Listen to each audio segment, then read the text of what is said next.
Wel, does dim un adnod yn destun neu un adran geni yn destun y bore yma mwyn agor gyda chi yn hytrach gan fod hi'n Sul y Pasg, fe drychwn ni gyda'n gilydd ar fwy nag un adnod neu mwy nag un adran o'r Testament Newydd mwyn i ni ateb y cwestiwn sylfaenol pwysig i ni, sef beth yw arwyddocad yr atgyfodiad i ni.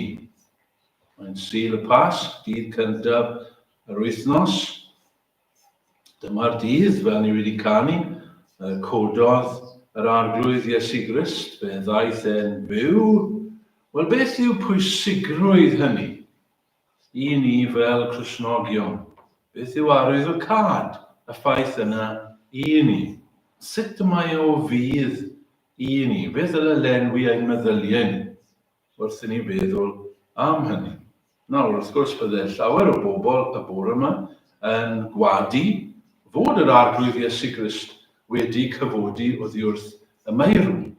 Wel, bydden nhw ddim yn gwadu'n syth, ond wrth gwrs, beth bydden nhw yn dweud yw mae ysbryd yn fyw, ond bydden nhw'n gwadu fel mae'r Testament Newydd ac fel ni'n dweud, bydden nhw'n gwadu fod wedi codi'n gorfforol, yn llythrenol, ffisegol oddi wrth y beth. Dyna beth mae atgyfodiad yn golygu, ond bydde llawer yn gwadu hynny. Roedd yna ddiwynydd enwog yn yr 20fed ganrif enghraifft o'r enw Rudolf Bultmann.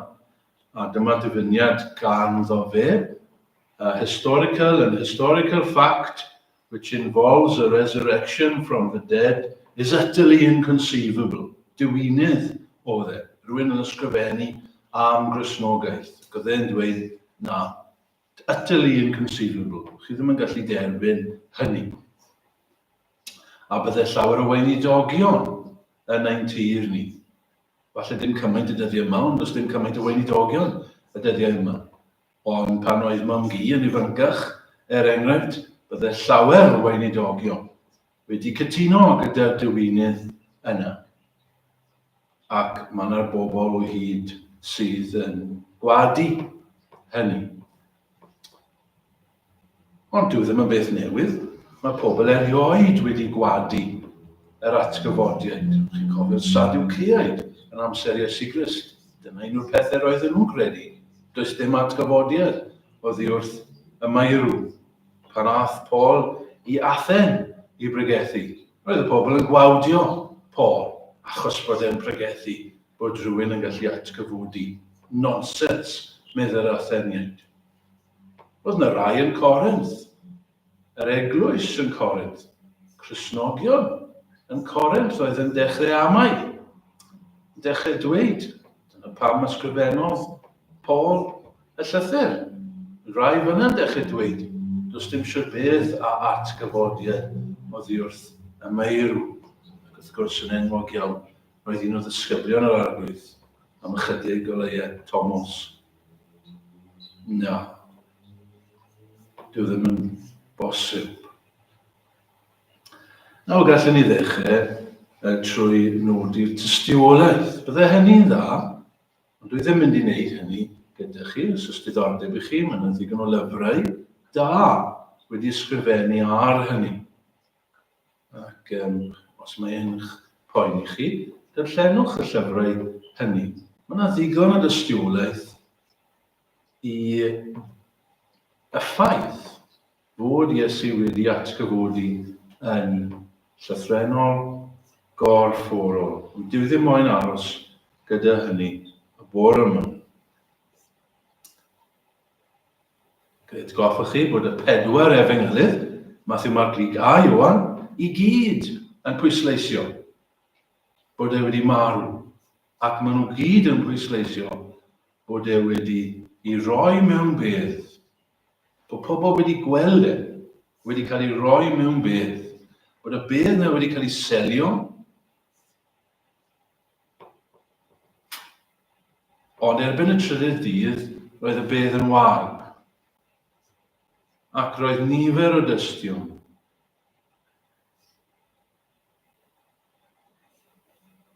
Wedi gweld yr arglwydd Iesu Grist yn fyw. Ond y cwestiwn i ni yw sut mae hyn o fydd i ni? Pam mae e'n bwysig i ni? Wel, ddewch ni fwrw ati 3A sydd gen i y bore yma. 3A. Os chi'n anghofio'r llythyren? Am atgyfodiad. Felly 3A. Yr cyntaf.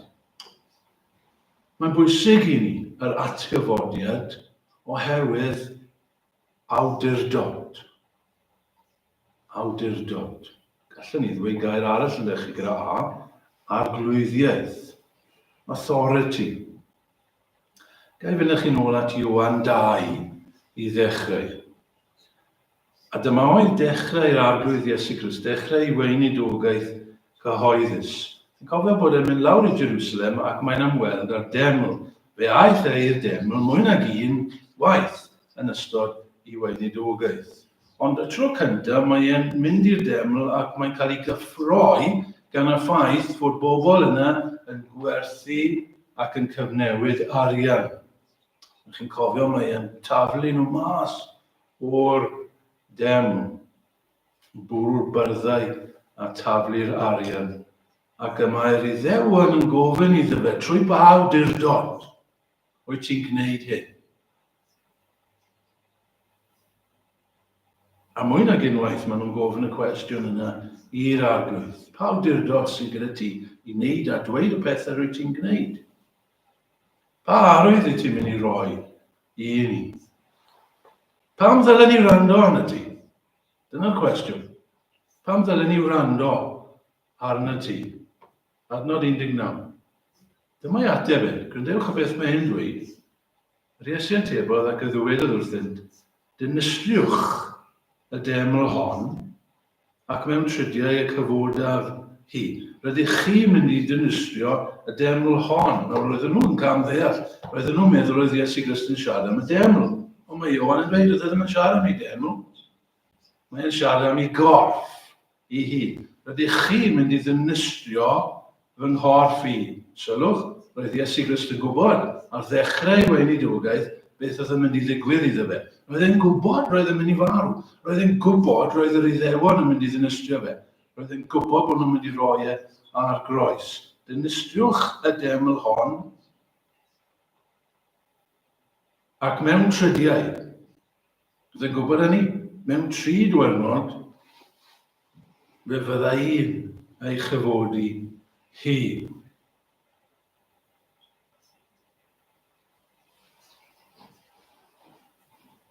Mae e'n proffwydo yn dydi e, bod e'n mynd i godi. Sylwch beth mae'n dweud, fe cyfodaf, fe fydda i yn codi fy hun.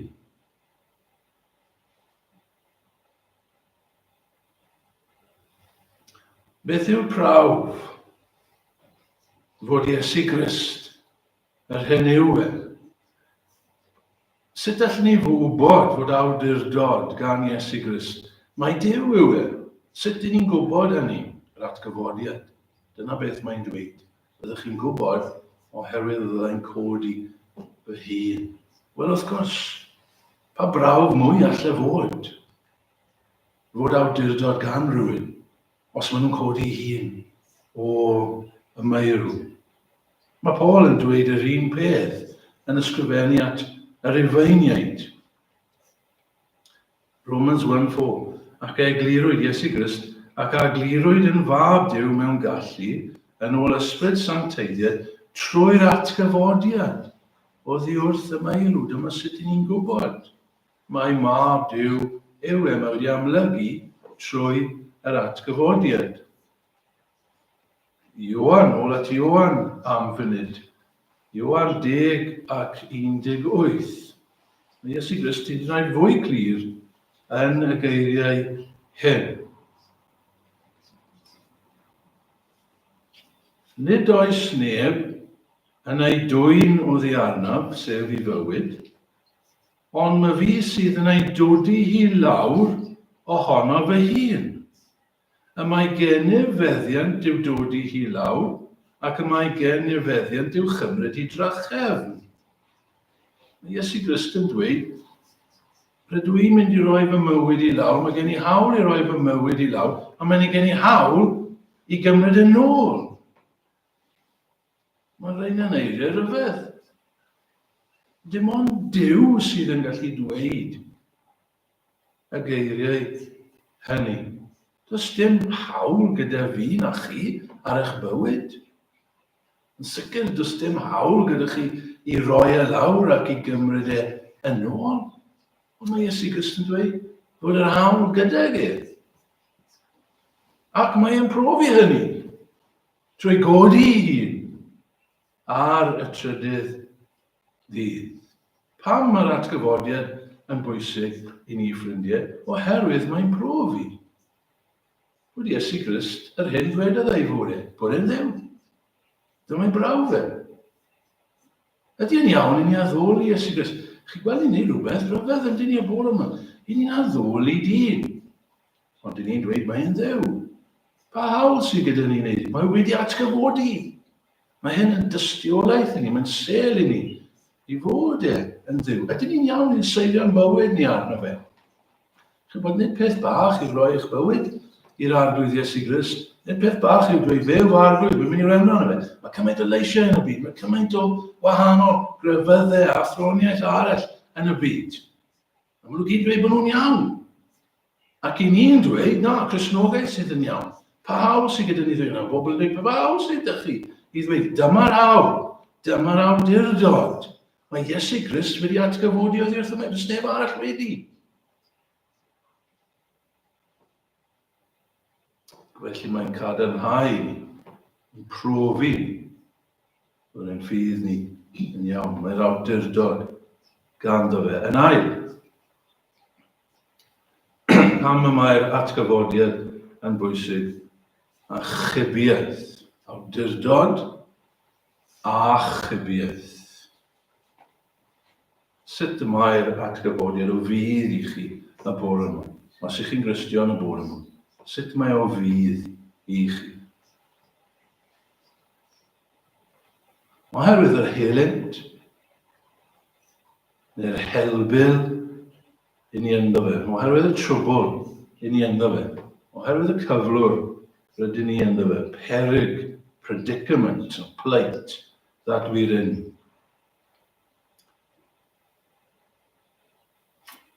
Dyma neges y Beibl i ni mewn trwbl, ni'n gwybod hyn. Nag i ni, mae bywyd ni yn ddryswch i ni. Mae bywyd yn ddiflas. Weithiau mae'n bywyd ni'n braf. Weithiau mae'n ddiflas, weithiau mae'n wai. O dan o fe fel arfer, mae'n wai, mae'n rhyw dreni. Pam? Wel, oherwydd marwolaeth, ac oherwydd pechod. Ac oherwydd yn ni'n bechaduriaid, ni'n mynd i farw. Rhyw ddydd. A gall ddyn dim datrys y broblem yma. Gall ddyn ddim datrys i broblem sylfaenol i hun. Chi'n cofio rai blynyddoedd yn ôl pan o'n i'n dod mas pan o'n i yn y pandemig. Chi'n clywed pobl yn dweud y pryd yn ni, eitha lot. Wel, pan dawn ni mas o'r pandemig, bydd yn gyfle da i ni i ddatrys ein problemau ni fel gwlad, a fel gwledydd, a problemau dirus sydd gyda ni. Dyma'n cyfle ni i ail ddechrau fel petai. Gwrs, ni wedi clywed o'r blaen. Ond nhw'n dweud hynny ar ôl y rhyfel byd cyntaf. Ond nhw'n dweud ar ôl yr ail rhyfel byd. Dyma'n cyfle ni i wella. Ydyn ni well off ers y pandemig? Ydy dyn wedi gallu datrys problemau? Dyw e ddim. Ond mae'r atgyfodiad yn cyhoeddi i ni obaith. A nid rhywbeth chi bod amwys, nid rhywbeth feg mae'n cythryddo fi, chi bod gryndo ar bobl y radio neu darllen amser hyn. Beth yw neges y Pasg A mae jyst yn rhyw neges, bod feg, niwlog, just gobaith i chi. Fel mae'r blodau yn tyfu, fel mae'r ŵyn yn prancio achos mae'r gwanwyn yn dod, mae'r Pasg yn rhoi rhyw gobaith fel na i ni. Wel na, mae'n fwy specific yn dydi na hynny. Mae'n rhywbeth pendant i ni. Sut? Wel, marwolaeth i ddechrau. Mae marwolaeth wedi ei goncro. Ni wedi canu fe gododd y cadarn oedmoliant i ddiw. Fe gongrwyd marwolaeth. Atgyfodiad yn delio gyda marwolaeth. Gwelancwyd angau mewn buddugoliaeth. Mae Paul yn dweud. Beth am bechod? Sut mae'r atgyfodiad yn ein hachub ni o'n pechod? Dawn ni'n gofyn y cwestiwn i chi. Sut mae Iesu Grist yn ein hachub ni? Siwr o fod bydde y rhan fwyaf ohonoch chi yn dweud, yn gywir, trwy ei farwolaeth, trwy beth nath e ar y groes. A mae hynny'n wir. Hollol wir. Ond, cofiwch chi, mae'n hachub ni trwy ei atgyfodiad hefyd. Ac mae'r atgyfodiad yn rhan anadod o'r beth nath e ar y groes. Sut mae'r atgyfodiad yn ein hachub ni? Mae'n aros gyda hyn am ychydig. Dyna beth mae Paul yn delio gyda yn 1 Corinthians 15, rhan darllenysu, rhan o'r bennod a darllenysu ynghynt. A mae'r apostol yn dweud rhai pethau diflewyn ar dafod fan hyn, yn dydi, enghraifft 14. Ac os nad yw Crist wedi ei gyfodi, gwagedd yw'r hyn abrygethu'r gennym ni. A gwagedd hefyd yw eich ffydd chi. Os ys Iesu Christus wedi marw, ni'n dweud yn ofalus iawn, gyda pharch. Os oedd y Jes wedi marw ar y groes, dy ddim o werth i chi. Mae rhaid bod e wedi atgyfodi hefyd, meddwl Paul, neu gwagedd yw eich ffydd chi. Ni'n canu yn dyn ni'n aml. Cyfodi wnaeth, i'n cyfiawnhau. Cyfodi wnaeth, i'n cyfiawnhau. Mae'n hollol gywir. Chi'n cofio mae Paul yn dweud ar ddiwedd pennod 4 o'r Rufeiniaid. Ar hwn, a draddodwyd dros ein pechodau ac y gyfodwyd i'n cyfiawnhau ni. Ar y groes, fe wnaeth Iesu Grist iawn dros ni. Ar y groes, fe dalodd Iesu Grist ein dyled ni. Ar y groes, fe ein prynodd ni oddi wrth ein ofer ymarweddiad. Ni'n cael ein cyfiawnhau trwy ei waed ef, trwy ei farwolaeth ef. Ond, yn ei atgyfodiad, mae Duw yn amlygu hynny. Mae Duw yn arddangos. Mae Duw yn selio hyn i ni. Ni'n gweld hyn fel eglureb. Ni'n gweld hyn yn dyn ni mewn achos llys. Mae rhywun yn euog o rhywbeth drwg. Ac meddylwch am rhywun enwog yn cael ei cyhuddo, ac mae'r peth yn cael tipyn o sylw ar y cyfryngau. Ac os maen nhw yn cael ei ffeindio yn euog fewn o'r jail, wrth gwrs. Ac mae'r achos yn mynd mlaen am wythnosau, chi'n dilyn yn y newyddion. A wedyn mae dydd yn dod pan mae'r dedfryd yn cael ei gyhoeddi gan barnwr. Ac mae'r person yma'n cael ei ffeindio yn ddi-euog. A chi'n gwybod beth sy'n digwydd?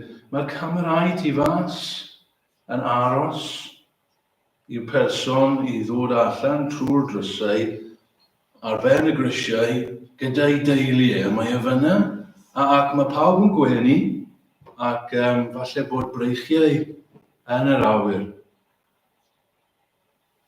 Mae wedi cael ei gyfiawnhau. Mae e'n rydd, a mae pawb yna yn gweld hyn yn gyhoeddus. Mae'r cyhoeddi tu fewn. Mae wedi digwydd yn barod, ond mae hwnna fel petai tu ôl i'r ddrysau caeedig. Ond dyma'r datganiad cyhoeddus o flaen y byd. Rydw i'n rydd, rydw i'n ddi-euog.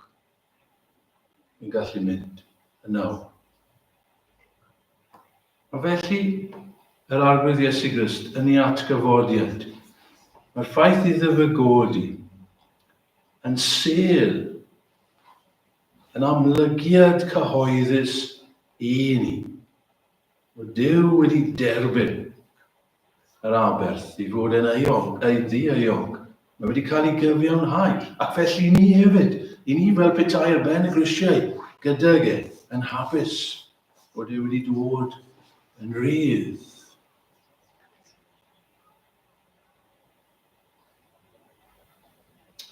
Cyfodi wnaeth i'n cyfiawnhau bod lonodd ddeddf y nef. Mae Iesu Grist wedi codi i ddod am y ddeiant i ni. Nôl at yr emyn, gweithar maen ar gwylwyr, cyfododd Iesu'n fyw. Dewch ar hyn, daeth yn ei law a lluog, a phardwr dynol rhyw. Mae e'n codi o'r bedd fel petai rhywbeth yn ei law. Pardwn. Dyma chi, dwi wedi ennill e. Mae pardwn i chi. Chi gallu cael pardwn. Pam gododd e? I fynd â pardwn at ei ddisgyblion. Fe ddath at Pedr yn dod fe dydd. Pam? Pardwn i ti. Pedr. Fe ddath yn nes ymlaen at Saul Darsus. Oedd yn erlyd yr eglwys. Pam? Gyda phardwn iddo fe. Mae wedi cyfodi yn cyfiawnhau ni. Mae'n gallu rhoi pardwn i ni y bore yma. Ond nid yn unig, ffrindiau, mae'n cyfodi mwyn ein cyfiawnhau, ond mae mwyn ein sancteiddhau ni hefyd, neu'n sancteiddio ni, ein sancteiddhad. Beth yw sancteiddhad? Wel, chi'n cofio, mae sancteiddhad yw gwaith Duw yno ni, ar ôl i ni gael ein hachub, o ddod yn fwy tebyg i Dduw, cael ein puro, tyfiant yn y bywyd Cristnogol, dod yn fwy tebyg i Iesu Grist, cael ein hadnewyddu. Rydyn ni'n farw yn ysbrydol. Paul yn dweud wrth yr Ephesiaid, yr roeddech chi yn feirw mewn camweddau a phechodau. Dim byd o'n i'n gallu gwneud. Roedd dim da o'n i'n gallu gwneud. Hollol farw. Angen bywyd arna ni. A mae Duw yn rhoi bywyd i ni. Ond sut mae Duw yn rhoi bywyd i ni? Wel, dyma ni, trwy'r atgyfodiad, gai ddarllen i chi geiriau cyfarwydd o'r Ephesiaid, pennod 2 ac adnodau 4 i 6. Eithir Duw, hwn sydd gyfoethog o drigaredd oherwydd ei fawr gariad trwy'r hwn y carodd e fe ni. Ie, pan oeddem feirw mewn camweddau, a'n cyd-fewhaodd ni gyda Christ, trwy ras yr ydych yn gadwedig, ac a'n cyd-gyfododd, ac a'n gosododd i gyd eistedd yn erfolion leoedd yng Nghrist Iesu. Eto mae Paul yn dweud pethau rhyfedd fyna. Mae'n dweud, os ydych chi'n Gristion, ych chi wedi codi gyda Iesu Grist. Mae'n eich chi feddwl am hyn. Chi wedi cyfodi gyda ge. Ych chi wedi eich uno ag e.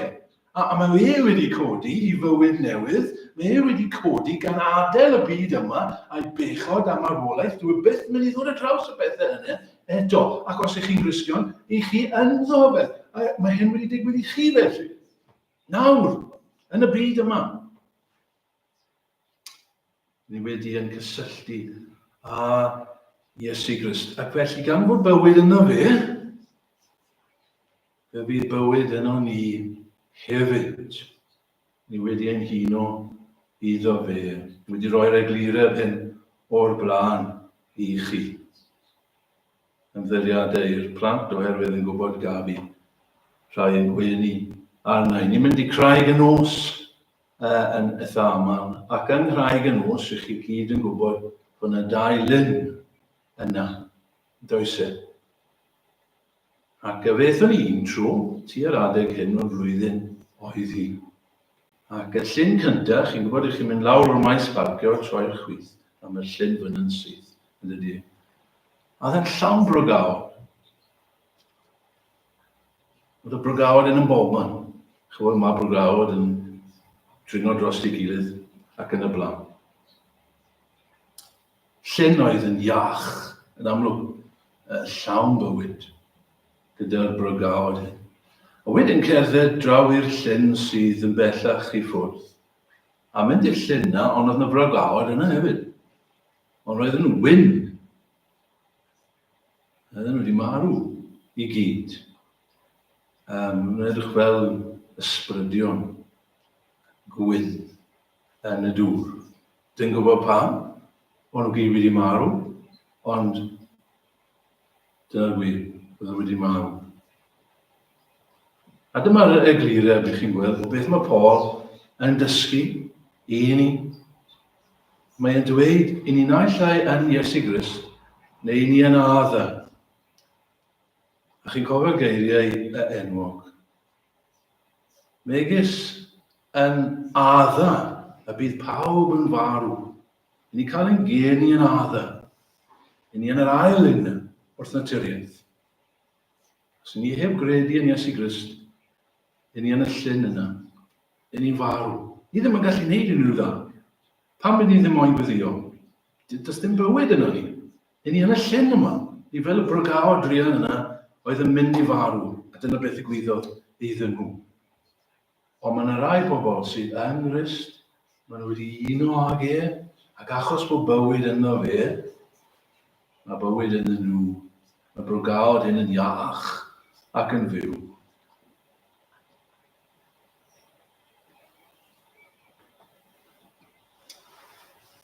Ac felly mae Iesu Grist wedi atgyfodi mwyn rhoi bywyd i ni ynddo fe, i ni yn y bywyd sydd ynddo fe.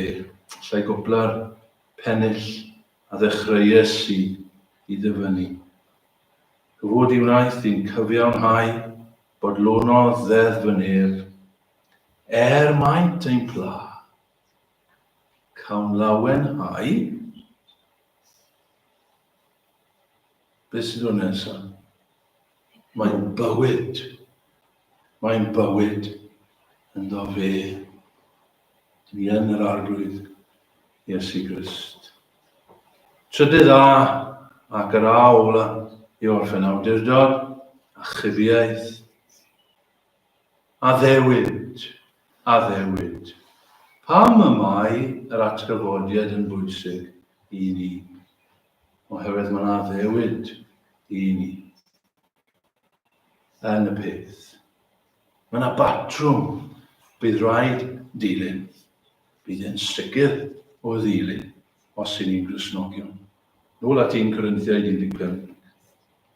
Adnod 20, eithir Crist yn awr a gyfodwyd yn flaenffrwyth y rai a hinasant.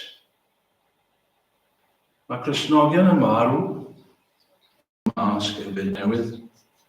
Bod e'r un corff hefyd, ond roedd yn newydd fe byddwn ni y rhai sydd yn credu. Yn aros yr un peth mewn un ystyr, ond byddwn ni'n cael corff newydd hefyd, corff ysbrydol. Beth ddigwyddodd i Iesu Grist, medd Paul, yn flaenffrwyth. Beth yw flaenffrwyth? Pan mae coeden yn cael ffrwythau, adeg cyneuaf, mae rhaid i un dod gyntaf yn ysaf. A medd Paul, Iesu Grist yw'r blaenffrwyth. Fe yw'r ffrwyth cyntaf yna. Chi'n gweld ar y goeden a chi'n dweud, A fa, yr un cyntaf. Mae rai bod eraill yn mynd I ddilyn. Ie, dyna ni. Dyna I ddadle. Iesu Grist yw'r blaenffrwyth. Mae rhaid I ni aros. Ond yn sicr fel y daeth I fyny. Y fydd Cristnogion yn codi hefyd. Am fod fy Iesu'n fyw, med John Thomas, am fod fy Iesu'n byw hefyd. Fydd ei saint. Ac emyn arall, ac fy melurion y bydd, cael weled allan o'm cnawd. Felly dyma Sul y Pasg, ffrindiau, dydd cyntaf yr wythnos. Hwn yw dydd y cododd Crist. Hwn yw dydd I ni'n dweud, nid yw fe yma, fe a gyfodon. Ydy o fydd I ni, ydy o gysur I ni o bore yma. Gobeithio fod oherwydd mae'n profi awdurdod Fe yw ein arglwydd ni, fe yw ein Duw ni. I ni'n iawn I roi ein ymddiriadaeth yn fe. Pam y byd a chrybyddau eraill yn calonau yn dweud I ffôl, I ni'n dweud, no, mae wedi codio'r bydd. Lle ddim cael dystiolaeth mwy na yna. Mae wedi dod i'n hachub ni. Mae'r ffaith bod wedi atgyfodio'r bydd yn dangos bod Duw yn ei gyhoeddi yn ddi-euog, ac felly ni'n ddi-euog yn fe. Mae'r ffaith bod wedi cyfodi yn atgoffa ni bod wedi cyfodi mewn bywyd, ac os y'n ni ynddo fe, mae'r bywyd ynddo ni hefyd. Ac I ni'n mynd I gael ein piro, a gael ein sancteiddio. Yn sicr. Ac yn drydydd, mae yna ddewyd I ni. I ni'n mynd I farw, fodyn. Ond fel y cyfododd yn flaenffrwyth, fe fyddwn ni rhyw ddydd hefyd yn cyfodi ac yn teyrnasu gydag Hwn sydd yn credu yno fi, medda'r arglwydd Iesu Grist, wrth Mair a Martha. Hwn sydd yn credu yno fi, iddo farw, na fydd I byw. Amen. 663. 663.